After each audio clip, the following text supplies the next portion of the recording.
Oh, okay. Guess I'm recording. Hello, everybody. It's me, Peter, and we're going to talk about some advice I'd like to give to some of the boys from Lono, especially those guys who are leaving high school, doing the HSC right now, and even to the guys who are coming into Year 12. I think this period of time, you guys have a lot of freedom, and I don't know. I thought I'd share some things that I've learned, like going through that. Like I'm 22 now, so I've been through that. I'm pretty much going to graduate uni, so I'd like to give some advice as to those dudes who are like I just like that are just gaining their independence and who are heading off to uni themselves. So yeah, I've got three like bits of advice here written down. I haven't really thought about them much. I sort of just wanted to make this video. So yeah, this goes out to Lono. Let's start. Number one. Number one is figuring out what you want and figuring out what you like. Sounds pretty straightforward, but trust me, it's not. It's really not that easy. I think knowing what you like is a bit easier than knowing what you want. So I'm sure all of you guys like playing volleyball, so you should do that. I know for me, I like playing basketball too. I play basketball. I like playing games. I still play games. I like hanging out with my friends. I like hanging out with family. I like playing the guitar. I like drawing. I like a whole bunch of stuff, you know? And all of this stuff actually comes from my childhood. Really, like it's been a part of me, like from my upbringing, and I know I like this stuff, so I'm going to continue doing these things. One thing that I'd like to suggest for you guys to do is to try new things. Yeah, so if you like, keep doing the things that you already like, but now you have the opportunity to try a whole bunch of new things, right? You guys can drive wherever you want. Like, I didn't know I was gonna like freaking hiking and camping. Dude, I love that. You know what I mean? I didn't think I was gonna like board games, but I have a whole bunch now. I didn't think I'd like books, but I like books. You know, there's a whole bunch of things that you can get yourselves into, and you're not gonna know if you like something unless you try it. So I really suggest that you just try shit. Like, just get out there and do it and figure out what you like. So that's the first sort of bit of advice. But there's a second part to that, still part of that first point. It's figuring out what you want. Now, figuring out what you want, like, out of life is very, very kind of difficult. I feel like not many people actually know what they want. But you can go with what the standard answers to that question might be. Like, if someone asks you what you want, you might default to what your parents want for you. So maybe a good job, stable job. Maybe you want kids. Maybe you want to be rich, you know. Maybe you want to be a doctor and help people. I feel like these are really, really standard answers. And I feel like this comes from what everybody else is telling us. It's super hard to figure out exactly what you want. But I feel like all of that, like, you can always end up getting one of those things, getting a lot of money, getting a great job, you know, maybe getting a girlfriend or something. You can get all of that shit if you just work on yourself. So if you make yourself better, all of these things would come, really, you know? Like, I've sort of realized that, like, all I really want is to just keep improving, like, on myself. So I'm always just trying to find a way to, like, if I make myself better, I feel like I make my life better. And it's easier for me to hang out with friends, and I feel like I can make their lives better as well, you know? So if I'm helping myself, I'm helping others too. So really, I think you should all consider at least trying to improve yourself. Like, take the time, go through that whole self-improvement, YouTube, reading, all that stuff. I mean, I did that. I was pretty deep into that. It was alright. You learn a lot, but it's a bit insane, and eventually you find, like, some sort of balance there. So I suggest like just go ahead and try improve yourself. Alright, so that wraps up number 1. So that was figuring out what you want and figuring out what you like and trying stuff. Second bit of advice I'd give, so advice, my second dot point here, is to commit to something. Commit to something. And I have like at least 3 months. So I'm sure there are a bunch of you guys out there who want to hit the gym and have like a really nice body. I'm sure, like I guarantee you. I've been going like gym sort of like on and off for like 4 years now, and I don't have the greatest body, but that's okay. I sort of I'm not looking to have the sexiest body. I'm looking to have a body that works for volleyball and basketball, which is like what I do. Of course, it could be better, but I think it's because I haven't been committed for as long as I want. So like I can say I've been doing it for 4 years, but have I really been committed to the whole process? No. So what I'm saying is try like properly commit yourself to something for 3 months. I did that after I came back from Japan. So I was like 90 kilos when I came back from Japan, and then I committed myself for 3 months. I gave myself 3 months, just be super strict with my diet, learn how to diet properly, and I've learnt so much, and I actually ended up losing like 18 kilos. I ended up getting pretty lean. So I think when you commit yourself to something, you learn a lot. First of all, you improve yourself, and it's like you realize that things take time, right? Like 3 months, like give yourself 3 months. That's enough time to really see some change. Otherwise, it's like I've done this. Like I pick up something for a week, and then I don't see much change, and then eventually like it somehow just drops out of my life. But if I had really given it like a shot, like given it 3 months, like who knows? I feel like that's a really, really big one. And one of the things that I did was I learned how to code. I started at uni, and then I wanted to take it further to build websites. I've committed to that. I've only been doing that for like probably 4 years, and I've been really committed, like I've stuck to it, and it's taken me places. When you have a skill, when you put in that 10,000 hours and there's no one else who can do what you do, that's when you become really valuable. Make yourself useful, be a useful person. And the only way to do that is to put the time in, put the effort in, and get good. That's what we're doing here. Like, see Tom, see me. We're here with somebody who's better than us. Fee's better than us. I say Tim's better than me. We're here to practice, We're putting in the time, and we're fine-tuning my spike here just to get better. So that's commitment, right? Like there's no way you can get good unless you try hard. And same with my brother and I. We said like through the pandemic, like screw it, we're just gonna play every day and see how good we can get.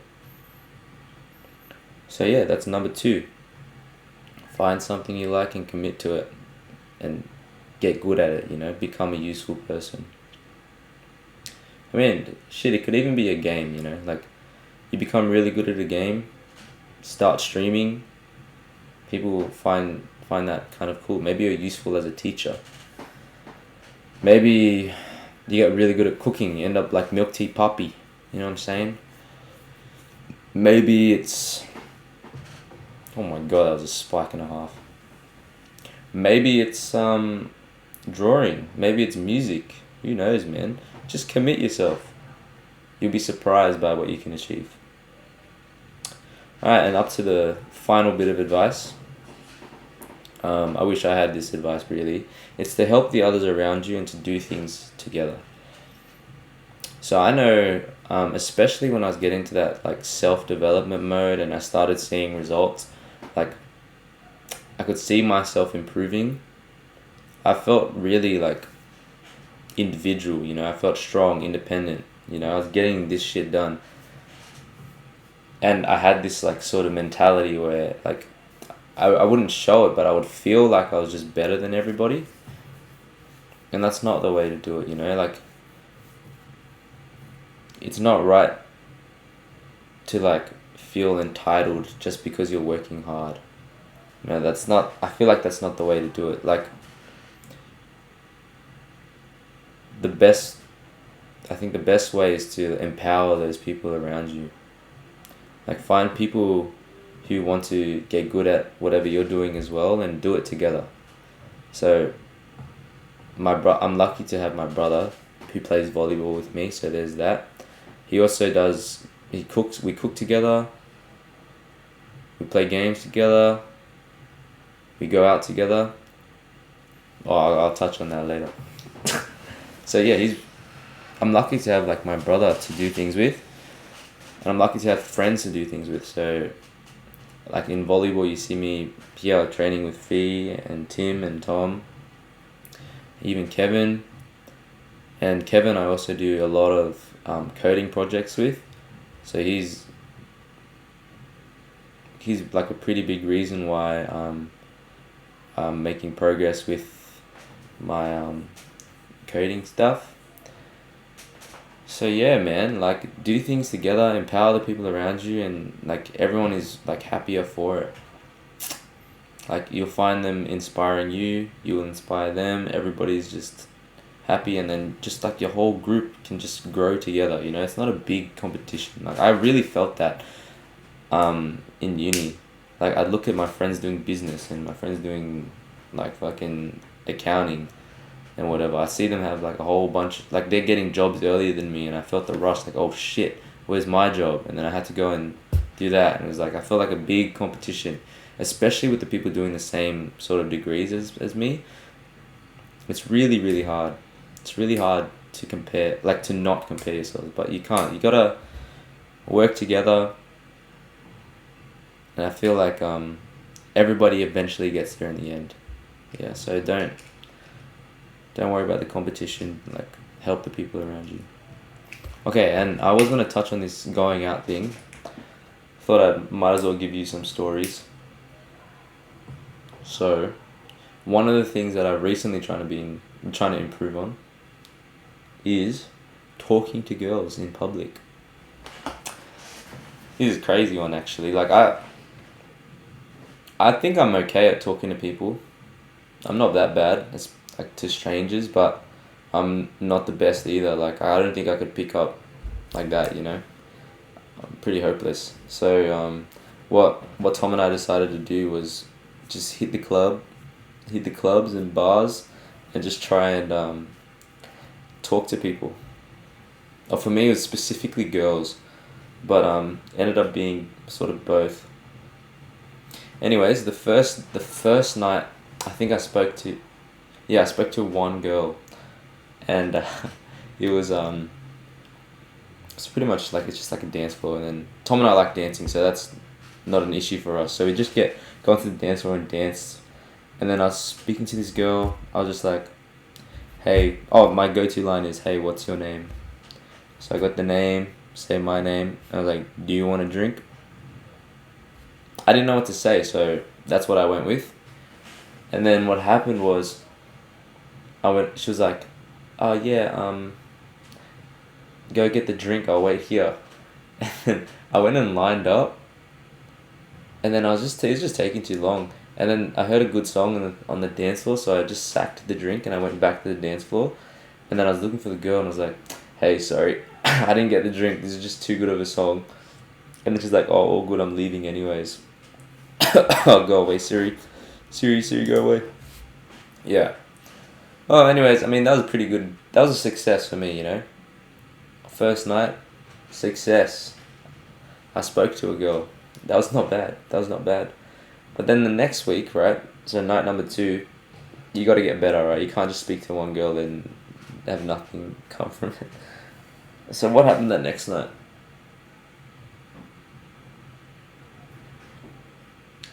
I think I spoke to like 6 girls or something. Same line. Hey, what's your name? Blah, blah, blah. And then it was like, hey, what's your name? Cool. I'm Peter. I think you look stunning tonight. Have a great night. Bounced. So, just walking up and saying hi to six, good for my confidence, you know. And then, having that safety net of just saying, "Oh, you look great. Have a great night," is just like too good, you know. You just bounce, so you don't have to deal with like any other conversation afterwards. So that was not bad. Um, third night. Third night wasn't so hot. I got approached on the third night. I think like girls were coming up to me, which was kind of crazy. I was just trying to hang with the boys really. I wasn't really trying to improve that night. But yeah, girls were coming up to me. It was fun. Definitely the conversation lasted longer, but I got some Instagrams, but that's about it. So you can see like I'm really improving. And then the most recent night was the most fun. I went out with my cousins. Didn't really feel like trying to pick up, but like we hit a point in the night where it was just too many like pretty girls around us that we just couldn't help ourselves. So I think that was definitely my best one. Far out, might as well just say it. So there was like this 10 out of 10, and I swear she was following me around. No, she was. I'm pretty sure. I walked up to her early in the night. She was with her friend. I introduced myself to her and her friend, and then I asked for her Instagram way too early. Because I didn't know what to say. You know, like those are all the moves that I got, right? Like hi, blah blah blah, and it's like I didn't wanna go away because she was like really pretty, and I wanted to take it further, but I didn't know what to say, so I just like defaulted to "What's your Instagram?" And then she turned around and ignored me, and then I was like talking to her friend. She did like the eye thing. I was like, oh fuck, and then I was like, oh, I'm gonna sack this. This is too weird. So my exit strategy is, oh, you guys look great tonight. Have a great night. And then I was gone, and then I walked off. But that's actually pretty good, by the way. Like if they like you, they hang around you afterwards. If you say that, so that's what happened. They were like hovering around us the whole night, and we were dancing, just having a good time. I didn't really want to walk up to her again because I got ignored. And I think on top of this, there were like other girls coming up to us, like hanging around us, and they didn't ignore me, so I was dancing with them, and I got their Instagrams and all that stuff. So yeah, there's that. Definitely making progress, but I would have liked that interaction with that 10 out of 10 to be a bit better. Oh yeah, and Tom was talking to that girl, to the girl that was friends with that 10 out of 10. There was like one point in the night where I was in here, and then there's the 10 out of 10, and there's two other girls over here, and I'm right in the middle, and then like Tom's talking to these two, and then he finds out like this 10 out of 10 wants me to go back and talk to her, but like I'm like walking around, and then these two are coming up to me like let's dance, and like oh shit, okay, and I ended up dancing with these two, and then Tom's like, oh don't worry, I'll go get him. And then the 10 was like, nah, looks like he's busy. And I was like, and Tom told me that at the end of the night. I was like, oh shit, feels bad, man. But I don't know, maybe if she didn't ignore me, it would have been a bit better. Like, looks aren't everything, right? I feel like the vibe is important too. I mean, it was just that night. It's not like it's going to turn into anything. So yeah, hopefully you guys enjoyed this video. I gave you a little story at the end, a bit embarrassing, but those 3 tips that I gave you are big, major, key. So please, listen to me. That's it. See ya.